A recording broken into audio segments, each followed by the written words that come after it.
What up, what up, what up? It's your homeboy Maul the Pimp, aka MTP, and welcome to another special edition of the Pimpoholic TV podcast. I got a very special guest in here. I got to introduce this guy because let me see if I can say this. This guy's probably one of the most well-known people in the city. You feel what I'm saying? I go back a long time with him as far as our relationship. He's wore many hats in the city, from child sensation R&B singer to one of the top party promoters to even dibbling and dabbling in the legal work at the city courthouse to what he finally does now on the city council. I'm talking about Councilman Anthony Byrd. Welcome to Pimp Hall TV. And how you doing, brother? I heard a whole bunch of cheering, like this people screaming, Byrd! Ah! What's happening, Maul? How you doing, man? Hey, Bro, I'm saying, bro, you won. I had to get you on here to talk to you, bro. You know what I'm saying? Because you done so much, your hands in all kind of shit, bro. And like, I want to. This is what I think, man. I think people know you from different hats you wore, but I don't think nobody's, from what I've understood and what I understand, no, I don't think nobody's ever heard your story from beginning to present. You follow what I'm saying? And that's kind of what I want to touch on. They know bits and pieces of your life and your accomplishments. I want to go from beginning to present, man. You know what I'm saying? So I had to get you on here, Bird. I had to get you on here, my guy. Yeah, I appreciate it. It's an honor just to be around you, Maul. You know, I recognized your grind from we've been kids, and you the true epitome, you know, of working hard. You know what I'm saying? Like, I ain't never seen you want no handouts. I ain't never seen you begging or asking nobody for nothing. You just kind of took it, but not in a bad way. You took it in a way where my talent, my skills, and who I am as a person, you know, I'm gonna show you. And I gotta always say you represented Chattanooga to the fullest. I get pushback. I wear a New York hat sometimes, and I think about you because ain't nothing. You keep that Chattanooga hat on all the time, man. So salute to your mouth for representing the city like crazy, bro. Hey, you know, I'm glad you said about the Chattanooga hat, because this is how I feel about that. Like, once they came out with these hats, I feel like with us being from the city, there's no excuse to wear another hat. I see people wearing. Yeah. I see people like people from Atlanta wear the A hats, people from New York wear the NY hats, people from Detroit wear the D hats, people from LA wear the LA hats, people from Chicago wear the White Sox hats. And for a while, we didn't have our own hat. But now that we got our own hat, man, I feel like there's no excuse to wear another hat. Get you a hat no matter what. If you got a gray shirt on, get you a gray chat hat. You got a red shirt on, get you a red chat hat. You got a green shirt on, get you a green chat hat. But keep the Chattanooga hat on. We finally got our own hat. We don't have to wear these other cities' hats. We can show them love, but we can wear our own hat. You know what I'm saying? So once we got our own hat, it wasn't no turning back for me, man. You know what I'm saying? Tomorrow. What'd you say? I'm gonna go get my Chattanooga hat tomorrow. Yeah, man, we got to do that, man. That way, when we start going to other cities, like I done been to a few cities, people be like, "What's that? What that mean?" And I have to explain it. And when I explain it to a person out of town who's never heard of it, that's called putting it on the map. You follow what I'm saying? And I take pride in that, man. You feel me? I told this story one time on another interview I was on. I'm gonna get into you since we on this. When I was in New Orleans and I was working with BG, right? You feel me? You know, we would go city to city on tour all across the country, and I would be with him and all his New Orleans homeboys, right? So if it's me and 10 of them, you feel me? Once we go to another city, I get mistaken as being from New Orleans because I'm with all of them. So it'll be, like, y'all from New Orleans? And I'll have to say, no, they from New Orleans. I'm from Chattanooga. Where's Chattanooga? I've never heard of that. Oh, that's Tennessee. You feel me? So when I'm saying it to a person who's never heard of it, I'm putting it on the map. You follow what I'm saying? So I go like above and beyond to represent the city, whether people know it or not. You feel what I'm saying? Outside of the rap shit, I go above and beyond when it comes to represent, and I take that person. I make sure I do that. You feel what I'm saying? People had never heard of Long Beach until Snoop came out. It was just Compton, LA. You feel what I'm saying? He had to put it on the map. So we got to do that, man. We have to do the same thing. No doubt. Yeah. Hey, so let's start from the beginning, Byrd. For people that don't know, most people do. Anthony Byrd was a part of the child sensation group called The New Beginning. Yeah, Anthony Byrd, Chocolate, AJ, Red, or some people call him Blue now, and Usher Raymond. Yeah. Let's go back to those days, man. How did the group form, man? Man, this dude, you know what? I used to live in Alton Park Projects, man. People don't know that. I didn't know that. Alton Park and Pa's home. So I'm a Southside cat. And, okay. As a kid, and Darryl Wheeler was out there. And you know, as a man, I have no ill will or no malice. It's not say this, you know. I was also in the group called Flippo Mars. You know, I remember Flippo. People did that, and you know that man did a lot, but he hurt a lot of kids in the community too. Right. You know, with some of his things he pulled off. But Darryl found me in that group and seen the talent that I had. And he formed a group called the Happy Clowns, man. And we used to dress up in clown suits and tell kids to just say no to drugs all around the projects, all at the schools, all over the world. And we met a guy named Sylvester Byrd, who was managing this group called the Boys. And he said, man, you need to get them kids out of them clown suits and put them in suits and put them in some nice clothes, man. Make them like New Edition. And Daryl was like, for real? And he was like, yeah, man, they'll make $1 million. And so he took us out the clown suits and the makeup, but kept us singing positive music. Like we had a song called A Mother's Love. We had a song called Dream Girl, a song called Kids Like to Have Fun Too, you know, and we used to stand on the street corners and sell those tapes and CDs, man. Y'all done bought a couple of them from us back in the day, man, just supporting little cats. And that's how it all just started off, man. And we ended up signing a record deal out of Fort Lauderdale with a company called Foresight Records. Okay, I never knew that. Okay. And it was a dude named, one of the biggest artists down there was MC 80E. He had that whole bass, that Miami bass thing going on. And we signed a deal, man, and it took off like our life changed, man. We ended up moving to Fort Lauderdale, staying down there. We was recording. We lived in Fort Lauderdale for probably about 6 or 8 months, man. And we recorded music, and we ended up putting the album out, man. We put a song out called I Want You Back. Remember the Michael Jackson? Yeah, I do remember that song. Yeah. So we did that song, man, and it went to like number 10 on the Billboard charts with a bullet. You know? Seriously? Yeah. So New Beginning charted on Billboard? Yeah. I never knew that. Okay, I never knew that. And when that happened, Billy Hines, who was the owner of Foresight Records, his son was, you know, booming in Miami with that whole bass. He had bass mechanics. And it was hard for him to try to deal with a boy band because he was busy doing his son. And so Usher's mama at the time said, you know, hey, I want my son to be the lead singer of the group. You know, Usher can't beat Adrian singing. Usher, I tell him to his face, and he know that. And so AJ, don't nobody sing like Adrian Johnson.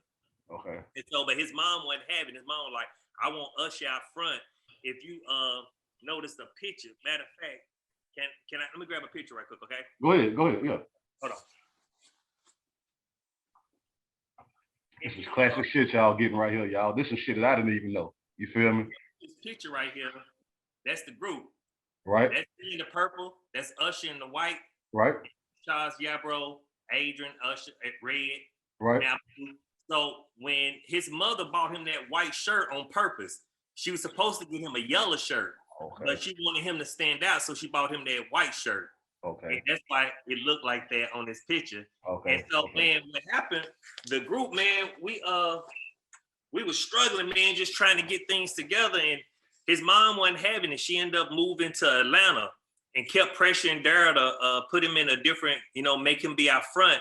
And Daryl was like, no, they all sing together. They a group. They gonna stay together. And that's just how we're gonna do it. Him and Adrian, the lead singer. And so she wasn't having it. So she used to take our songs. She worked at Blue Cross Blue Shield in Atlanta. Babyface record label was at the top of Blue Cross Blue Shield. He owned the whole top floor. And so she would give her the music to the janitor and have him take it up there. And one day, I forgot the guy name, the record exec, that said, hey, I want to meet Miss Patton, and brought us music and Usher up there. And they listened to our music, and he was like, man, where this group at? Babyface fell in love with it. Jermaine Dupri, they loved it. And his mom and them told him that, you know, we weren't together no more. The group what were y'all together at the time, or she just said that? No, we were still together. She just told him we wasn't together no more, but my son's still singing. And so she took Usher up there, and Usher was singing for him, and they fell in love with him. And they signed him to a deal. And, you know, a whole lot of other things happened, from him running away from home, from fights and, you know, tears and crying. And Daryl, but one thing, Daryl Wheeler, he never would sue or never take, you know, Usher's career away, because he had power of attorney over Usher. He could have easily just pulled the plug, but he never would do it. The average motherfucker would have. The average person would have, bro.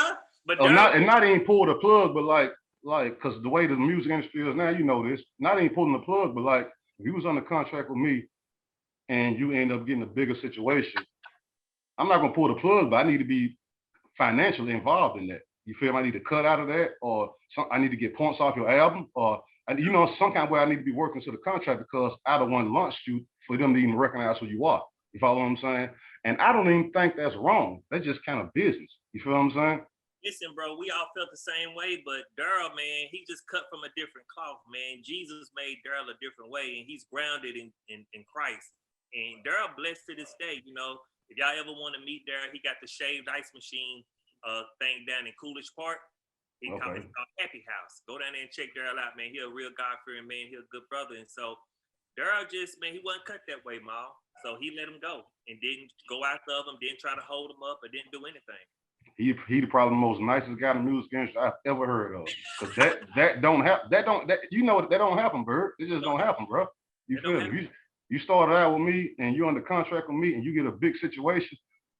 Some kind of way, I have to get something off of that. You feel what I'm saying? Some kind of way. And you can still go on and do your thing and don't mention me. We can sign a gag order. But I need to get compensated some kind of way. You follow what I'm saying? Now I want to go back to something you said earlier. This is somebody I know. I don't know y'all signed a record deal. Now, we know how record deals go now. So back in the day when you signed, was it standard like y'all got an upfront advance, a marketing promotion budget, went on tour? Was those the terms of the record deal during that time years ago? Yeah, Daryl was Master P and Baby before Master P and Baby was out. He wouldn't let them give us an advance because he knew that would go toward our record sales, and he know they would run those advances up and keep us in the hole. So Daryl, business-wise, was like, I'm not going to make it so these guys don't eat. I want them to get money. I don't want y'all touching their tours. And so what he done was he did a label deal. So he started his label, Come Clean Records, and Foresight was the subsidiary, and all they done was done the distribution. So if y'all charted on Billboard, if you can remember, how many albums did y'all sell? Like a couple 100,000? Did it go gold? Or I mean, what did y'all sell? If you can remember. Couple of 100,000 of that song, I Want You Back. And then we dropped the album, A Dream Girl. And then that did, like, I'm going to say that probably done like 200,000 or 300,000. It was crazy, man. Like, we was selling a lot of records, bro. And, I never knew this shit, bro. I never knew. I thought y'all was just, I never knew this, bro. I swear, on my mom, I never knew this. Hey, I never knew the New Beginning signed a record deal. I never knew this. I never knew this. Man, back in the day, it was crazy. But see, the whole thing, we was a boy band coming up with that Luke, Luke and all them from Miami. Yeah. So Luke was coming out of Miami. Poison Clan was coming out of Miami. Yep. So for a boy band, we from Chattanooga, but we coming out of Miami too. And Fort Lauderdale. Fort Lauderdale, yeah, right there. Yeah. So it wasn't a good fit for us. Our music was doing good, and Daryl had us on the road doing schools and stuff. But then when Usher's mama pulled him out the group, the record label said that Daryl didn't have a steady contract because he allowed his mom to pull him out the group. So then the label dropped us. And so they dropped us. We had to come back home, start trying to figure out how we're going to do it with kids. Daryl tried to get other members to fit the group. But, Usher, all of us, we grew up together. We brothers. We've been, we was one unit. It was hard to find somebody to fit that unit. You know a dude named Adonis? They call him T. Man. And we tried with T. We tried with a dude named Hawk. It just wouldn't fit. We couldn't make the group work right, man. It just, I don't know. It just wouldn't work. Adonis right now, in Atlanta. He in Vegas. Okay. So he was in Atlanta. Right, okay. Alicia Keys with Beyonce, but now he's working on an album. This dude, Daryl's son, our manager, his name is Little D. I know Lil Daryl. You know Lil Daryl. So he's in Vegas with Adonis now doing music, man. They got some bangers. They just dropped a single last week called Everything. It's stupid, man. And they're putting stuff out. And so we're gonna see what Daryl gonna do with Adonis now. So maybe he the next thing. I met Lil Daryl through a guy. I don't know if this guy's managing him now, but at the time the guy that was managing name was Lance. You feel me? That's how I met. I met Daryl a few times through Lance, or whatever. So I don't know what the situation is now. They good friends. Yeah. So that's how I met Daryl. So I know who Daryl is. Yeah. But Blue now Red, he mentioned Lil Daryl now. Oh, he's okay. I didn't know that. Okay. Gotcha. All right, now let me ask you this. I gotta ask this. When Usher leaves the group, however that happened with his mom or whatever, she put him on Star Search, and he blows up as a solo artist. Congratulations and salute to that. You feel me? Now, coming into the game early at that age, I understand how I'm in this shit, so I know how it go. And then at that age, you probably ain't got no say so or no what's the word, creative control. You follow what I'm saying? So I understand that you probably, for the most part, being a puppet, you got to do what they tell you to do. But over time, this is just me. This is what I wanted to see. You feel me? Once he evolved and became a grown man and understood the business, if you do an album that's to say got 20 songs, song number 20, I want that to feature the new beginning. Just because, you follow what I'm saying? Because I started with y'all and I'm gonna do all these hit songs, but I'm gonna do one song on my album that features the group that I started with. You follow what I'm saying? Even if it's not a song that I promote as a single or the song that gets attention, I just want to have y'all on there featuring the new beginning so the world can be like, who the fuck are these guys? And when you do the research, oh, this is who he started with. Because I watched this behind the music, VH1, and it mentioned like Usher started out with a group, blah blah blah blah blah. But it didn't get focused on. You follow what I'm saying? And then like when I watched Lil Wayne's behind the music, they went back and interviewed BG and Juvenile. I was with BG when he did his interview. They went to interview BG and Juvenile for his behind the music because Wayne was in the Hot Boys with y'all before he became this big superstar. I wanted to just see that happen with y'all. You know what I'm saying? If that am I making sense? That makes a lot of sense. I wanted to see it happen for Chattanooga, Mal. You know, cause Yeah. you know, and right now, and this no shit, me and Usher cool. You know, we talk Right. when he come to town. We text back and forth now. We building our relationship back, but I think it would have been a lot for Chattanooga for him to do that. You know, people in Chattanooga really wanted him to pay homage to the group he started from. Adrian Johnson made a point one day. He was like, Byrd, do you think Michael Jordan forget the person who put a basketball in his hand? Like the first person to ever put a basketball in your hand. How do you forget that? And one day Usher came here and did a show at Dalewood. I was gonna ask you about that. Yeah. Okay, And I saw y'all on the doing a little playing on the phone or something together on some footage somebody got. We was just changing numbers. Okay, all right. But you know, I had to let him know too. It pissed me off. It hurt my feelings that he acknowledged what's it like his choir director from Dalewood, but never did he mention the new beginning. You know, I used to tie my shoelaces to his shoelaces because Usher had 2 left feet. And so I used to try to teach him how to dance, and wherever my feet moved, Daryl wanted his foot to move, so he tied our shoes together. And Adrian used to coach that boy on singing and stuff. And I just feel like when Adrian said that, like Michael Jordan can never forget who threw him a basketball for the first time and showed him how to dribble, showed him how to shoot. How can you forget the person that put you in the studio for the first time and just taught you how to hear those notes and how to stand pitch? And you can't forget that. But I don't know, man. God has a way, and life has a way of, you know, taking things around full circle. And some things are not meant for you, Ma, no matter how bad you want it. That's why a lot of people, you know, you think you in your lane. You can. I'm writing a book now called Forever an Astronaut, meaning that, you know, astronauts get to go hang with the stars, but they get to come back to Earth. You know, you never become a star. You get to hang out there with them, travel with them, chill with them, but you got to come back to Earth. And, you know, and that's the thing, you know, my life, I've been around a lot of famous people, a lot of good people, but I'm still here on Earth in Chattanooga. I never got to that level. And I just think there's something God didn't want for me or something I wasn't supposed to get because I worked my butt off, blood, sweat, and tears, just like yourself, how hard you work. Right. But I just never made it to that point, to that level in life. I just think that's not my plan, you know? Now I want to go into the next thing, your part of promoting. But before I get into that, so at what point did Byrd say, all right, fuck the music, it's not for me, I'm finna go to another, you know, when did you come to that realization? And when did you finally just say, okay, R&B singer, that's not me, I'm finna go into something else? When did you at what age did you say that, and what was the reason for finally making that decision? Man, my daddy, man, his name James Sandridge. My daddy came to me one day and told me that, you know, son, you're gonna have to get a job or figure something out. And I thought my dad was the cruelest, most terrible guy I ever met in my life, man. I hated him for it because he told me to walk away from my dreams, you know, and he was just like, Byrd, you can't do this no more. You got to figure it out. And so I was like, what you mean? He said, you got to leave that group. Go work at Burger King. Go work somewhere. You need a job. You done gave it. You 18, 19 years old now. You done gave it your whole life. And so once I started working my jobs, I realized I didn't want to work at Burger King, at RPS. I had jobs like that. Walmart. I didn't want to do those jobs. And so in the midst of doing that, I met a dude named Rajay. Remember Rajay? He had Deep Blue and Rajay. Deep Blue and Brandon Road. Yeah. When you come out the tunnel. Yeah. Right. I met Rajay one day. My homeboy Terrence Prater, who cut hair. I know T from the south side. There you go. Prater I grew up with Prater, like my big brother.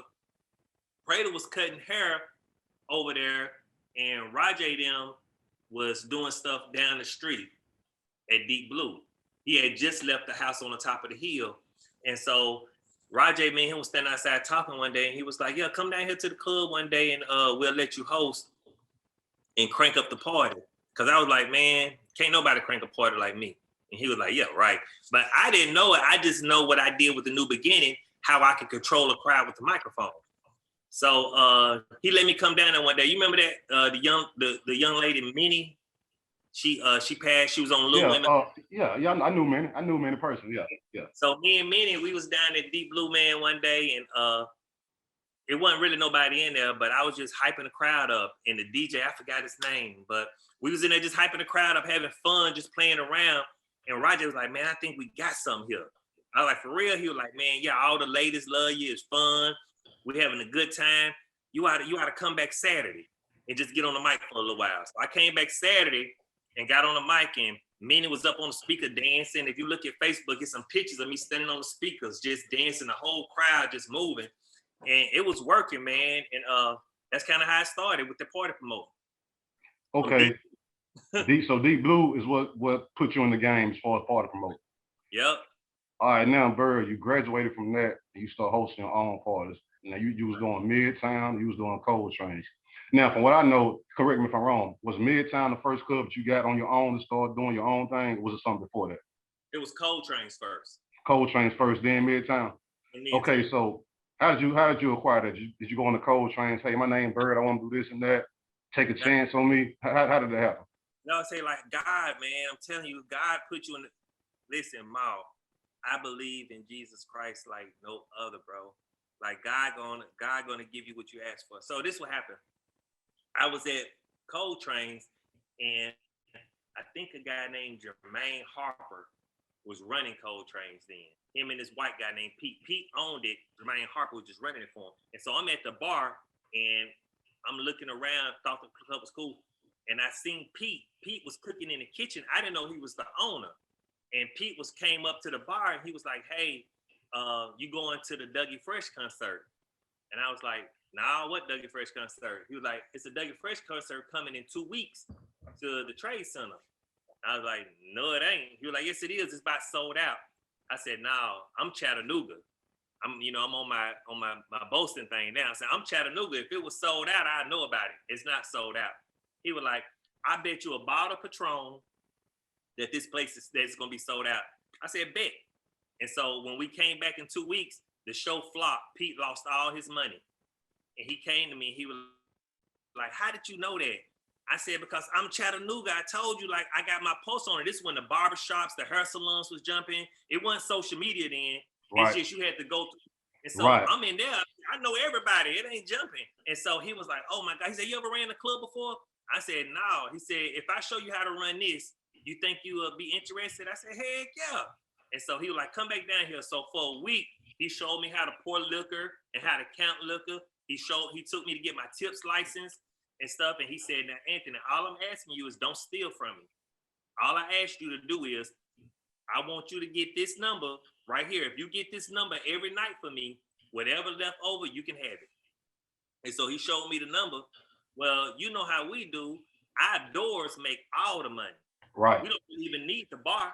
Right. So Cold Train's first night opening up, I'm promoting it, telling everybody to come to it. Byrd is there.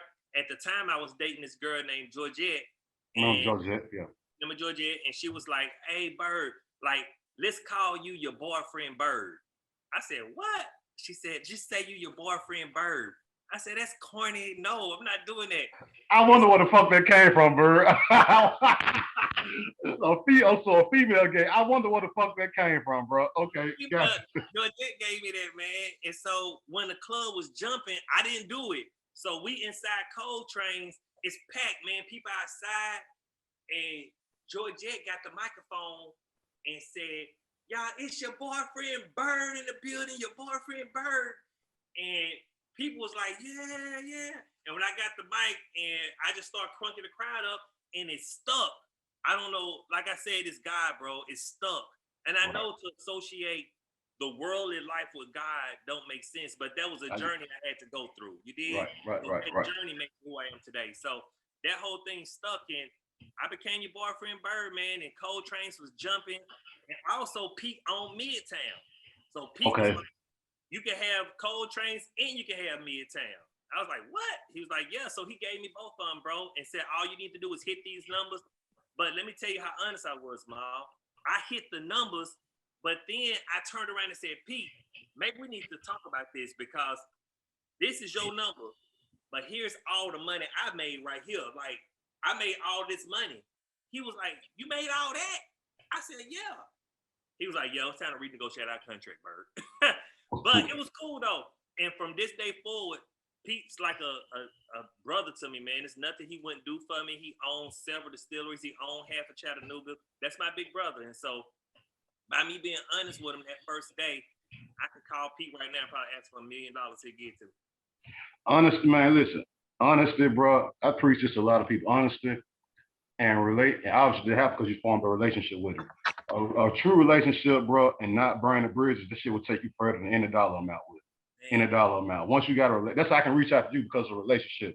You busy as fuck, bro. You know that. But because of a relationship, I can call and get you to take time out your schedule to do this shit for me. You feel me? So I try to tell a lot of artists that, man, get out of network and build relationships and be a man of your word and don't burn bridges. It might not work out for you or you might not see benefits from that tomorrow, but down the line, a relationship will put you in places that money can't. You follow what I'm saying? Say that again. And listen, say this right. Let me say this to you too, Mal. Comfort is the killer of greatness, brother. You got to make yourself uncomfortable. If you're not good at math, you got to jump into some math, some numbers. If you're not good at reading, you got to jump over there. Because as long as you stay comfortable, you will never move, bro. You'll just stay in that same spot. And so I always thought Pete didn't, and he probably killed me from this. And Pete is not like this. He is a great man. But just his demeanor, I always thought him and his people were racist because the first thing he came at to me was don't steal.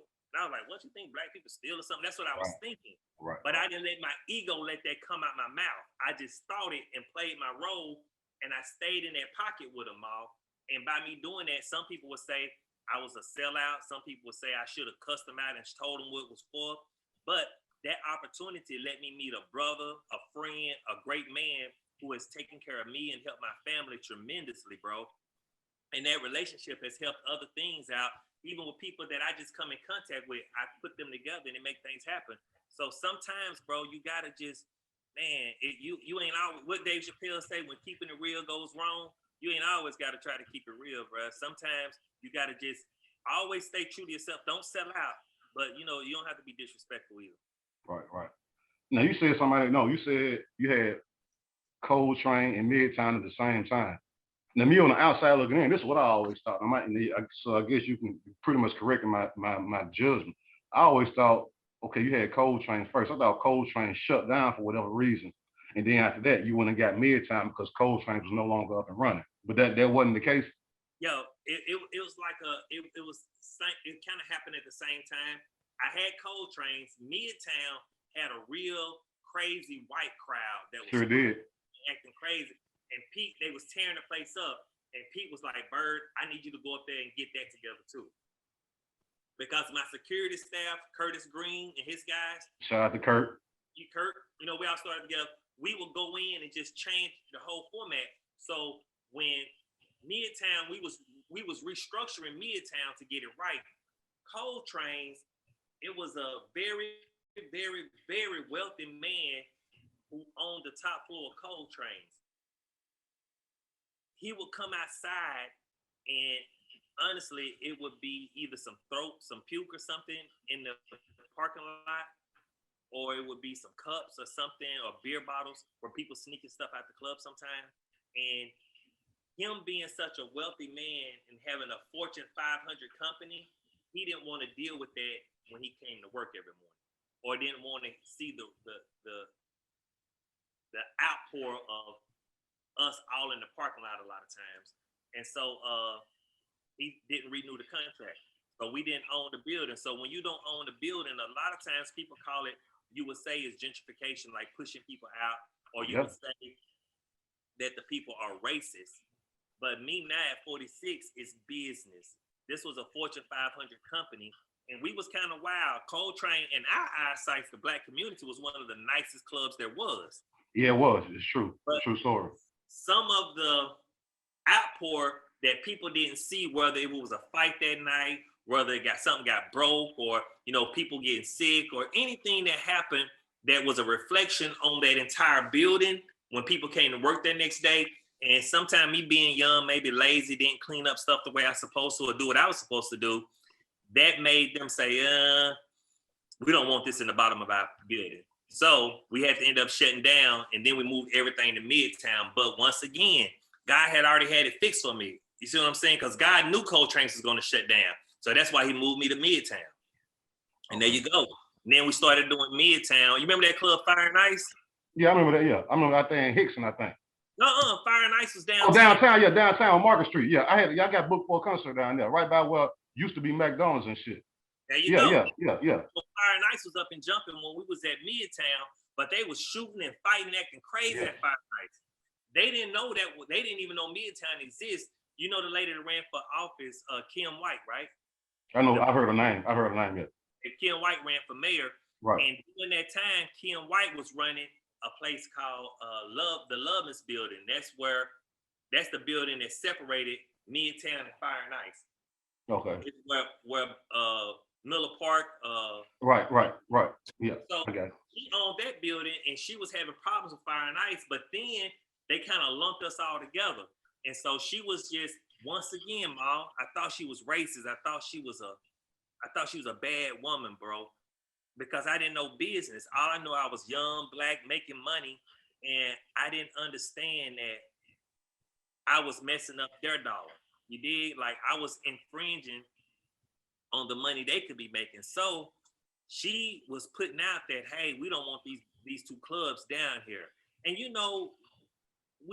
we kind of rowdy too, you know what I'm saying? Like, and I think about it, the white club was there, they was rowdy too. But our rowdy, man, I don't know, people might hate this, but I can't help it but be 100. We ain't gonna just fight sometime, we gonna take it to another level. You dig? Of course. Yeah. So sometimes those levels was taken downtown in the middle of Market Street, and you had shootouts going on, you know what I'm saying? And it wasn't Midtown, but the presence was there. And all they saw was black faces. And so they talked to the lady that owned the building another time, if you don't own the real estate, it's easy to get shut down. We didn't own the real estate at Midtown. So they didn't renew our contract at Midtown. And so that's how Midtown ended up getting shut down. I want to say something about that, bro, what you just said. Router, black router versus white router. This is how I feel. Again, I'm an outsider. I'm not a promoter, so I'm an outside looking in. And I've seen this like with what's the shit on Sky Zoo on Lee Highway. This is how I feel. And I've heard other people in the community say this, like, all right, y'all want us in y'all club because we're gonna spend the most money. We're gonna buy the drinks. We're gonna show up in records. So you're gonna make money off of black people. Now, it's fucked up, but it's certain shit that come with that. Which is gonna be a fight. It could be a possible murder every once in a while, whatever. But you knew this before you let us come in there. You know what I'm saying? So when we come in there for the first 2 or 3 months, and it's cool because you're making all our money, then an incident happens. Now you want to change the dress code. Now you want to do things that basically say without saying no black people allowed. And then when it slows up, you realize the money you're missing by not having us in there.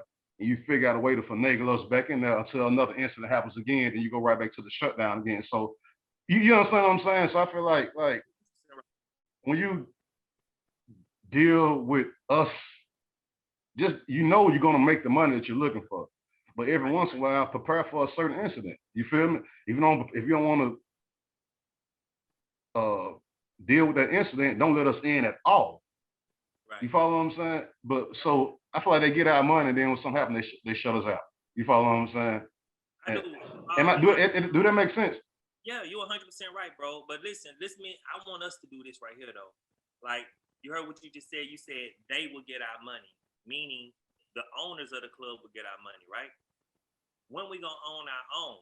I don't want to hear like black people can't own nothing because the narrative right now is that we don't own nothing on MLK, but we got Oliver Baptist Church is the biggest real estate owner on MLK. Dr. Brooks is probably the second biggest real estate owner. Lamar Partridge, probably the third. It's probably a tie between all of them. Charles Key is a real estate. So black people own everything on MLK. We're renting it to white people and to other people. So for us to keep having the same narrative that they're gonna kick us out or they're gonna let us in. We can't. I don't want to keep saying that narrative. Let's start owning our own and let's pay and do what we're supposed to do so we'll have our own facilities. But then the narrative come in, well, they ain't gonna let no black person own nothing. That's not true. What it is that we gotta mobilize, we gotta organize, and we gotta strategize, and we gotta figure out how do we put our dollars together. If I got 5,000, you got 5,000, we can put a down payment on the building. Then we work in that building to get it together. So I think we need to start having those narratives. And then when our people come there, we got to make it a safe haven. We got to be able to have leaders in our community. Mal should be able to say the words, especially when it comes to the West, and say, hey, y'all, listen, this area right here, this sacred ground, we're not going to do nothing right here. And they should respect it because Mal said it. I should have certain areas. If I say ain't nothing happening right here, it should be respected because Byrd said it. And they should respect that. Like, I understand you see this person, you want to get them. You can't do it right here, though. You got to take that somewhere else. Don't do it here because this is sacred ground. And I think once we start to educate and reprogram our people to think like that, that narrative will stop, man. We'll stop saying they get our money and then they kick us out and let us in because it's us. And then we're holding ourselves accountable. I get it. That makes sense. Now I want to talk about this, Byrd. While you in the midst of your party promoting, you was known for the legendary all white parties, man. Yeah, man. Why did you come up with that, bro? Where did that come from, man? Because that was tradition. You feel me? And you just did one recently on the bridge, I think, right?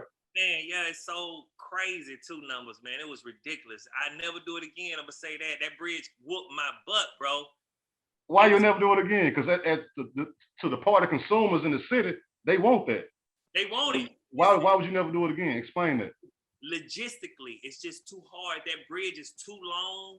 And to be able to cover that much ground and block that bridge off, the tables, the chairs, the security, the workers, the staff, just logistically, it's too hard to do. You got to have a football team to help you shut that bridge down, build it up, and shut it down. You got to have a football team. And I don't have that as a staff. And so until I get that, I can't do no events like that, bro, until I get a team. Why did you do the bridge instead of a venue? Why did you do that?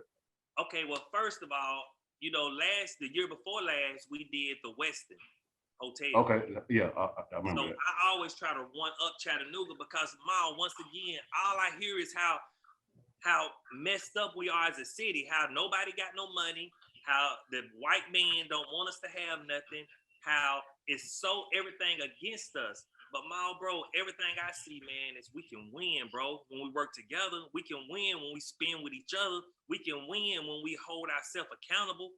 And every time I've done something, I've won because of Jesus Christ and because people that I deal with, man, they working class, good people, even the hood dudes, even the street dudes, the gangbangers, the drug dealers, when they come, they act accordingly. Because of Byrd, they like, man, I respect Byrd. I'm gonna put on some good clothes. I'm gonna act like I got some sense. I'm gonna do my thing.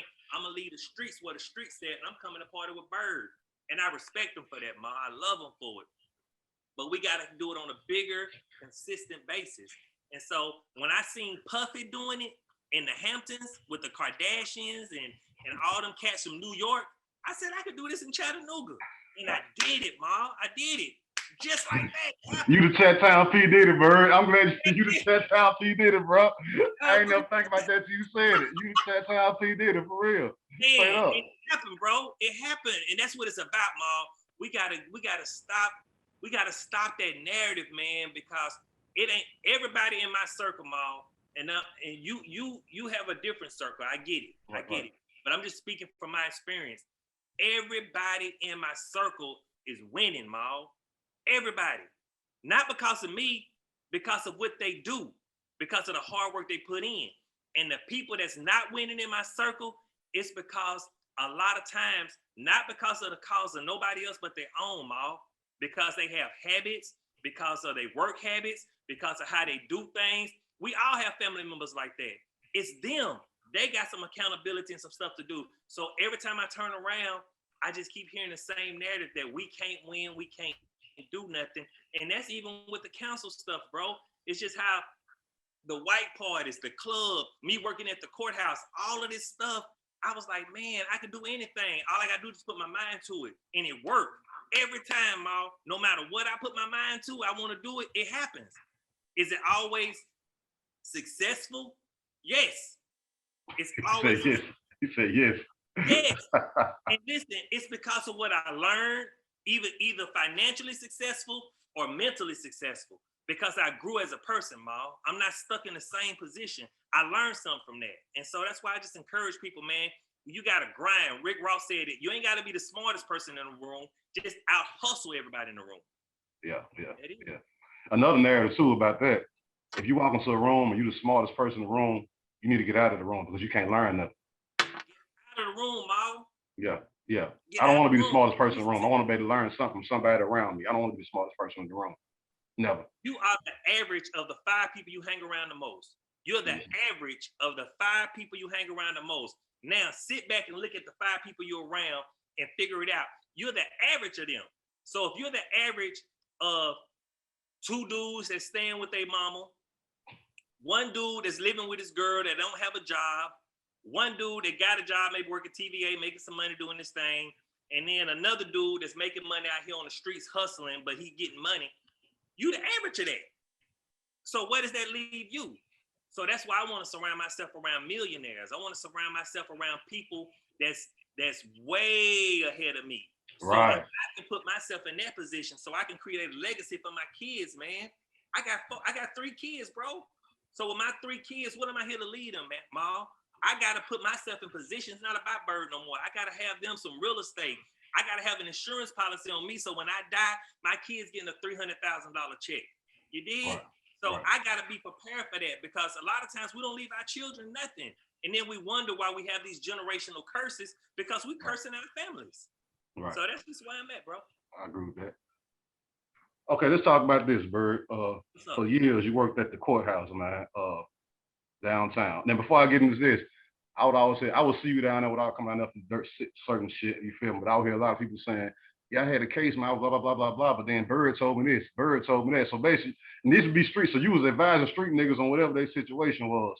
Man. What was your job? What was your actual job at the courthouse, bro? I still don't fucking know that, you feel me? I know you was down there for a long time, and niggas always say, yeah, man, I got to go, I had to holler at Byrd. Byrd told me such and such. What did you do at the courthouse, Byrd? What was the job, bro? I was a court clerk. So that means what comes with that? What comes with that? Court clerk, that means any financial stuff like fines and court costs that you have, I would add all that up. Anytime I have to process warrants for people, that means if you had a warrant out for your arrest, I would process that. If somebody got arrested, I will process and put your stuff in the computer. If you know when you up there with the judge and you're in front of the judge, the narrative that went on with the dialogue between you and the judge, I would capture all that information and put it into your file. So that's what the court clerk, consisted of. And half the time, I promise people when I was up there, everybody I knew. Because, like I said, we all grew up together, Right. I'm still just that regular dude from the South Side. And, after I left the South Side, I moved to Eastdale. So from 13 to about 19 years old, 20, I lived in Eastdale. So that means I met all the people, DeMarcus, Eugene, Devo, Mike Hine, everybody from Eastdale. Right. I knew all of them.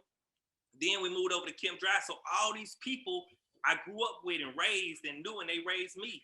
And so when they come down to that courthouse, bro, I can't help but show them love and give them the knowledge that I had. So me and my girl, we was just talking about this now. Sometimes, Maul, it wasn't that I was just doing so much to help people. It's that I knew we have a program to help you get your license back, right?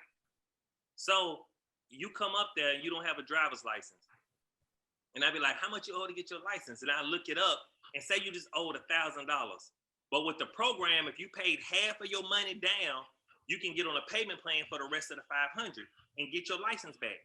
So what I done was I get your paperwork, go in there, talk to the judge and say, hey, judge, this young man right here, he got the $500 down. Can we go ahead and put him on the program so we can get his license reinstated? And the judge would be like, yeah, go ahead, Byrd. So we'll write it up, get him in there. But a lot of the times when the plaintiffs go in front of the judge, your lawyer ain't gonna tell you this. Right. The judge becomes a robot. All he doing is no driver's license, license suspended for a year. No driver's license, license suspended for a year. He not fathering, let me stop and do the program for all these people. He just robot. That's the law. He's doing it. And so when people I knew would come up there, they had a little issue like that, or say somebody had an assault case, and this was their first assault case. And when you read the narrative, you didn't beat your girl up. You were stopping her from fighting you. You the one that called the police. Big difference, yeah. Big difference. Big difference. Why not give this man a diversion? And the diversion means it can come off your record.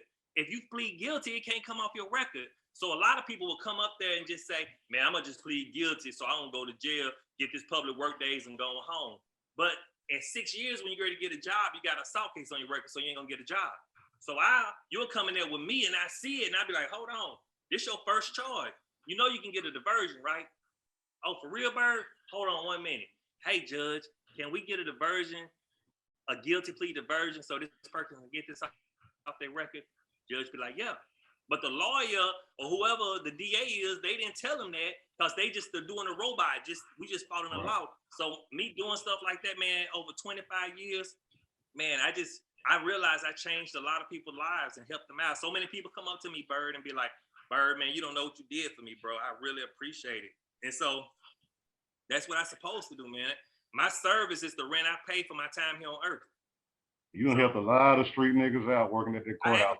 I done heard it myself. You don't work to help a lot of street niggas out, bro. You feel me? For real. Straight up, bro. Salute for that.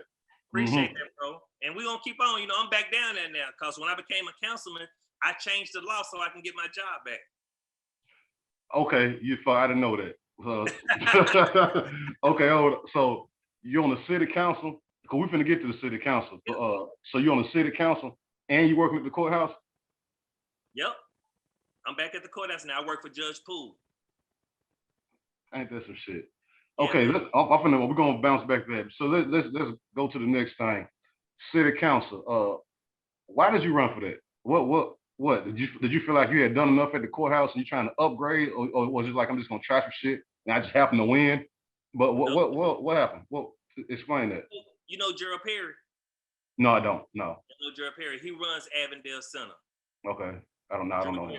So I was buying. I wanted to be the change I wanted to see. So I started buying houses because I'm also do real estate. I flip houses.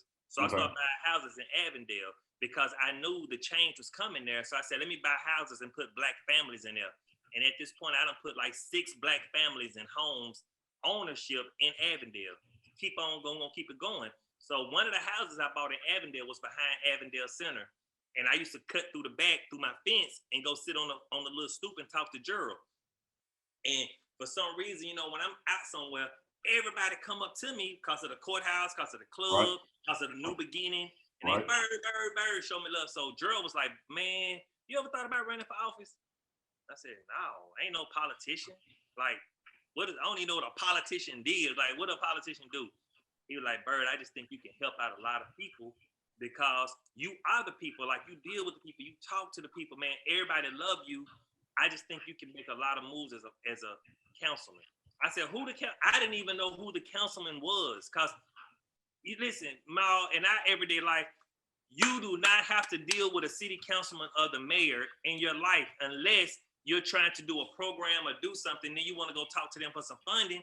But outside of that, the politicians, mayor, council, commissioner, that has nothing to do with you. You have no dealings with them. So I didn't even know who it was. So it was a man named Moses Freeman. Never heard of him, didn't know who he was, didn't know nothing about him. But he was my council person, and I could care less. And so Gerald was like, I think you can beat him. And so I went to a couple of neighborhood association meetings, and I realized that they hated Moses Freeman. They hated him. And I was like, man, why they hate this man like this? You know what I'm saying? They was like, he was rude, he was this, he was that. I was like, man, this joker must be crazy. And then I was hearing like, man, you know, our community, we need affordable housing. We need to do something about this gang violence. We need to do something about drugs. We need to do something about homelessness. We need better schools. And I'm sitting here like, man, how can you be a Black person in Chattanooga with the power to fix all these things and not do nothing? Like, how can you have that power? Like, shame on you, Moses Freeman. Shame on you. You got this power to fix all of this stuff and you're not gonna do nothing? And I'm just sitting there hearing these people go off, Maul. And so I said, you know what, I'm gonna crank it up. Let's get this, man. I'm finna change this city. I'm finna save Chattanooga, at least District 8, because I'm finna get up here and show out. Dude, I ran. That night, election night, the numbers came in. Councilman Byrd, no runoff, I won. I'm sitting there like, oh my God, I won. Like, this is crazy. Like, it's showtime. I'm getting people together, people cheering and hugging me. I was the most popular, loved guy in the world, man. It was crazy, Mom. And my first day of work, I realized that I can't change all the things that I wanted to change because it had nothing to do with me. I realized that I had nothing to do with the school system. I realized that I couldn't go in and talk to the people at the school system. That's why we had a school board and the commissioners. The council has nothing to do with that. I can voice my opinion like any regular citizen, but I have no vote for that because the city is not in the school business. The schools are operated by the county commission and the school board and the superintendent. I'm like, dang. Well, you know what? I'm gonna attack this homeless situation. So when we got in there, I said, wow, we got over $1 million going toward homeless camps and homeless reform and trying to get people off the street. You know, we got a homeless services inside the city that's helping people. And I went to the community kitchen in some of these churches to see where they help homeless people at. And I walked some of these homeless camps. And I'm like, man, you know, you can't help free will. I can't make Maul be a doctor. Maul gotta want to be a doctor. I can't help this man get off the street. It's certain things and accountability you have to do to get off the street. It's certain checks and balances you got to have in your life, Maul. And so I'm like, dang, it's something I can do to change it. But I'm still getting calls about, hey, Councilman Byrd, they didn't fill this pothole over here. Hey, Councilman Byrd, they didn't come pick up my trash. Hey, Councilman Byrd, I need a camera up on my pole because they up here shooting up my neighborhood. Can you get the police put? So then I started realizing what my job was as a council person. They started the city council for services, meaning that your police department, your fire department, your public works department, these are services that you get when you pay your taxes, your city and county taxes, your city taxes as a homeowner, your taxes that you pay at the stores and stuff. It's a tax that goes back to the city of Chattanooga to get services for you. Your roads paved, stuff of that nature. Make sure your trash and stuff is picked up. You got to pay all these people's salaries. When you call the fire department, they coming. And I'm like, man, a council person has nothing to do with social issues. Although I feel strong about social issues, I can voice my opinion. I thought I could go down to the, what's it called? The Chattanooga Housing Authority.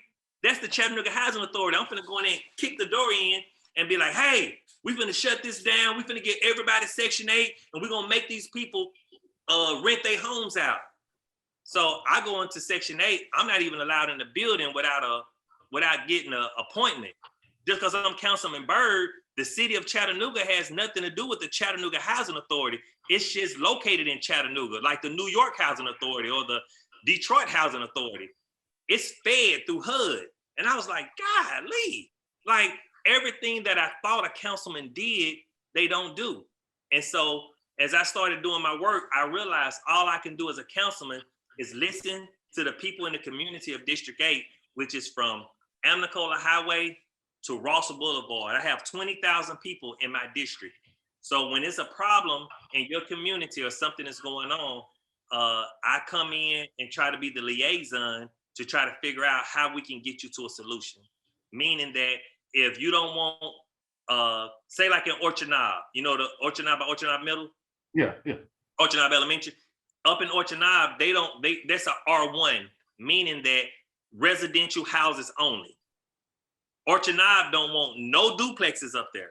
They don't want no multifamily. They want to keep that area R1, meaning single family homes. It's big historical homes up there. So when somebody buy a piece of land and or a house in Orchard Knob and they want to change the zoning from R1 to R2 or R3, they come to the council to get that zoning changed. The community of Highland Park, Orchard Knob can't be there. So that's when I come in and I make the decision, no, we're not going to change your zoning. I'm sorry, but this is not what the community wants. They want to keep it R1.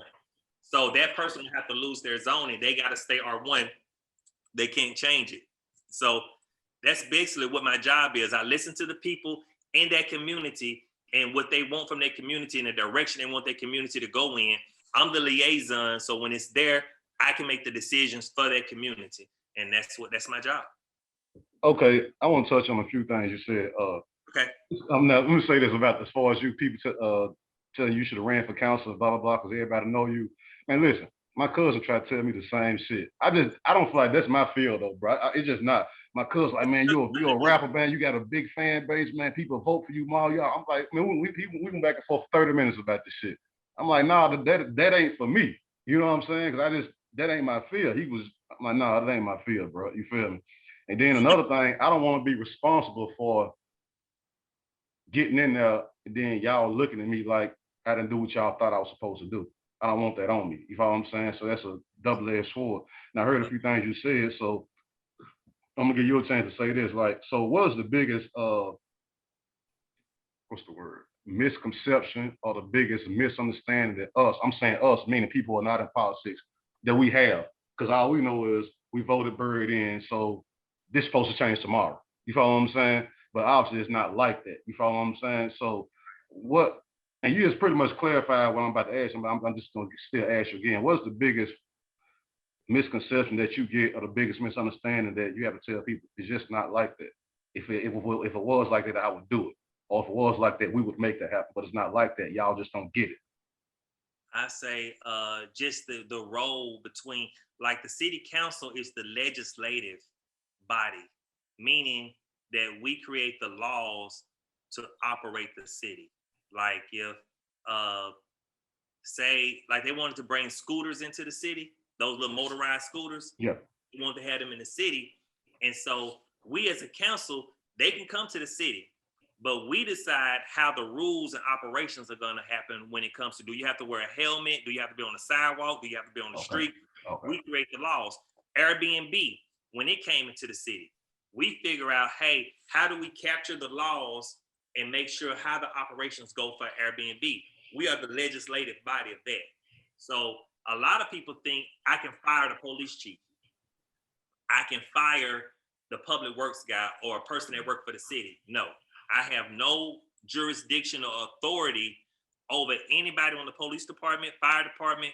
I can't do nothing with them. All I can do is I can subpoena or get the fire chief or the police chief or somebody who's in one of those departments to come talk to me at the council, and I can ask them questions and question them about it, and I can make a suggestion, but they don't have to follow it. And anything, and if us 5 council people or 9 council people say we want a certain person fired or a certain person reprimanded for something, the police chief and the mayor still has the last say so to say if they want to do it. So I think the role of the city council and the role of the mayor and the administration, I think that's the misconception of what we can and can't do. Okay, gotcha. You know. Now, you said earlier you're working back at the courthouse now. So what do you do? Do you work during the day at the courthouse and then after that report? How do you juggle both? What is the hours of operation for both, and how do you make that coincide? Okay, as a city council person, you have to work every day answering phone calls for your constituents. People right. Calling, having problems, answering emails. So that's like a daily situation. But the only day I'm obligated to be at city council is on Tuesday. Okay. So on Tuesdays, from 1 to 7, I'm supposed to be at city council. Okay. So what I do is Monday through Friday, other than Tuesday, I work at the courthouse from 8 to 4 or 8 to 5, and I take lunch breaks. But on Tuesday, I don't take a lunch break, and I come in an hour early so that I can leave at 12 o'clock and make it to city council by 1. Okay. You know what I'm saying? So now that's so I don't cross-reference, don't have any issues with them. And then I'm at city council doing my time, doing my job that I was elected for. And then after I leave the courthouse, I answer my emails and answer my phone calls after 4 so I can sit down and talk to people and have my meetings on the weekends. Busy man. Yeah, man. Now, Byrd is also the co-host of the Tanisha Irvin Show, which comes on every Sunday on Groove 93.5. So check it out at 4:30. You follow what I'm saying? And shout out to Miss Tanisha Irvin, lovely lady, much love. Go way back for her. How did that come about right there, man? That's my sister, man. We City High. You know, I graduated from City, so you know Yeah, what I'm saying. Like, yeah. shout out to everybody from City High School, man. Everybody that's doing stuff. Matumbo, yourself, myself, Harold Flemingster, working people out, getting them fit. Just everybody from City, man. We just have a connection to where we work together, you know, and we help each other out, and that means a lot. If you graduated from City, you was a part of performing arts, or you just was at the school itself, City High. You know, we just embrace each other, show each other love. So that's my sister. She seen my brand and how, you know, quote unquote popular I could be. And she was coming doing her thing. And so we just started working together, man. We done some events together, Right. and that's just how it meshed, man. And that's my dog. I love Tanisha, man. She's a good girl. And so we just started working it. Shout out to Tanisha Irvin again, man. Big shout out, man. Shout out to Tanisha, man. Yeah, it's my dog right there too. So, all right, Byrd, before we get out of here, man, what's next for Anthony Byrd, man? Is it something you're working on that we don't know about? Is in the works right now, man? Give us a closing. What's next for Byrd? Or just give us something positive to leave on, man. Man, I think one thing is we gotta first stop this misconception, Mal, of that people in Chattanooga are down and out, man, and broke and don't have a way out. It is. I'm not saying that it's not true and it's not there. It is true, and we have to address that. We have to address the poverty and the one-sidedness of Chattanooga. It's a racist city. We do have those issues. You know, Yes. we can't not deny that. Yes. But we gotta also highlight the accomplishments of Chattanooga, man. People like Reverend Paul McDaniel, people like Demetrius Coonrod, people like Anthony Byrd, people like Mal, people Vinny, people you know, the list goes on Matumbo. You know, I can just rattle off Travis Lytle, Jermaine. It's so many people in Chattanooga that are successful. Dr. Brooks, Charles Key, look at Tony Boston. I mean, it's just so many people, no matter what you think or ill wills you may have toward anybody that I just named. Right. People are movers and shakers in our city, man. Right. We gotta salute them. Keith Landecker, Eric Foster, Magic. I mean, Mom, we can sit here and name off 1 million African Americans in Chattanooga that are making moves and doing things in our city, man. True. And I think we need to start as a city celebrating those people, man. And I appreciate you celebrating me today by even letting me be on the platform. And I think we need to continue to push and lift up people, man, and realize that I don't think, honestly, bro, it's nobody. I'm gonna say this right here. I haven't ran across nobody in Chattanooga who don't want the best for the people in Chattanooga. I haven't ran across that person.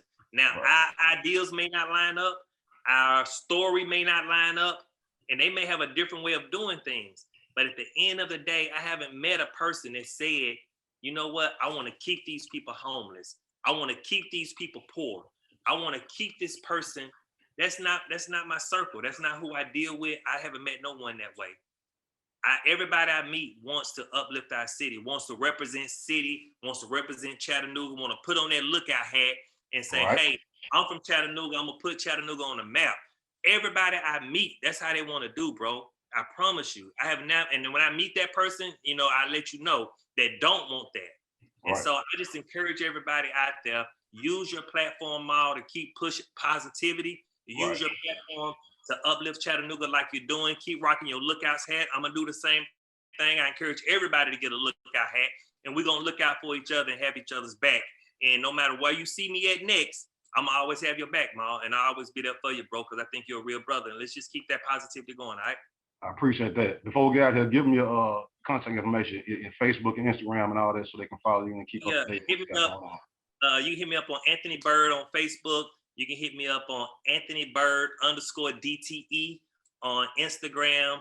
And if you have any problems, any issues in your neighborhood, or you need some help, or just need to talk to somebody, man, I listen, I talk, and if I can find a solution for you, I will. You can hit me up on my email at abyrd, ABYRD @chattanooga.gov, or you can even give me a call. My number there is 423-645-3822. Give me a call. Let's rap about it, and let's see what we can do to make Chattanooga a better place for everybody, man. Y'all know this dude some shit. He gave his real number out. I don't even do that shit. You feel me? So you're a good one, man. Yeah, I don't. Yeah, you don't get the number unless you know me, bro. You feel me? We ain't doing that online, not at all. You feel me? But hey, it's all love though, Byrd. So hey, I appreciate you tuning in. Again, thank you, Byrd, man. Make sure y'all hit that like and subscribe button. Subscribe to Pimpoholic TV on YouTube. Follow me at Model Pimp on Instagram. Go to my website, www.modelpimp.com. It's all positive, it's all love. We'll holler at y'all the next time. Yo. Peace.